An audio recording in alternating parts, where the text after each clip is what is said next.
Good afternoon. This is Representative Keith Kidwell coming to you from Raleigh with the weekly update. Today's date, I have to look, 3/23, and it's been a very active week up here this week. I had more than 30 meetings. That doesn't include phone calls, emails.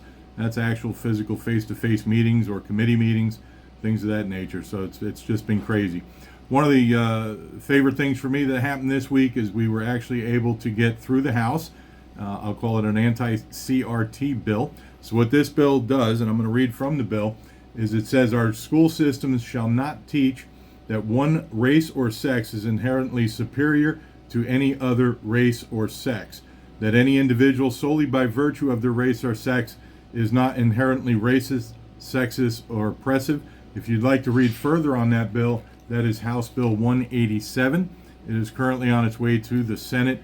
Remember, the Senate did pass similar legislation last year, so I do feel that we'll probably get this through the Senate and hopefully have enough to override the governor's eventual veto, which I'm pretty sure will happen.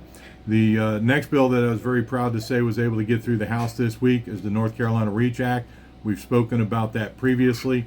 So the REACH Act is going to require that all students for degrees, that's an associate's or bachelor's degree, will have to have training, a 3-hour course in the Constitution, Declaration of Independence, letter from Birmingham jail, at least five of the Federalist Papers, as well as other founding and historical documents.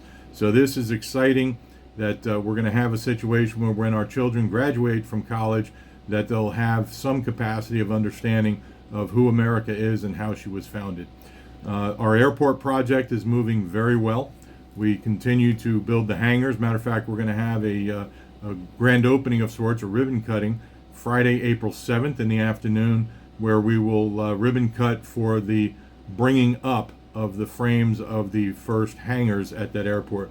We're tying this now to the Hyde County Airport, so we're going to look at some development down in that section of our district and hopefully bring more jobs down there. You may recall when we first started on this project about a year and a half ago, initially we were hoping for 110 jobs. That quickly escalated to about 230. We're now anticipating as much as 1,300 new jobs in our district that will be a result of the airport project that all began with the Washington Warren Field. We're expanding it now into Hyde as well as Dare counties and all of the surrounding communities, particularly into the colleges, and we'll have to look at K-12 education to make sure that the children coming up are going to have an understanding of computers, and of course they all know the cell phones, and believe it or not, that's how a lot of the drone systems are flown, is by cell phones. So very exciting things happening on that front. Lastly is the 9/11 remembrance flag for the state of North Carolina. I just came out of the government committee that will go into rules next week and should end up on the floor and then go to the Senate the week after. So the 9/11 flag is a flag specifically designed for the remembrance of 9/11. I'll put that up on our Facebook page, and you can look at that flag, download it if you like, and hopefully in the near future look for it at a store near you. Again, State Representative Keith Kidwell representing the 79th District. I want to remind the folks in both Hyde and Beaufort counties that you have your county conventions this week, so please attend those.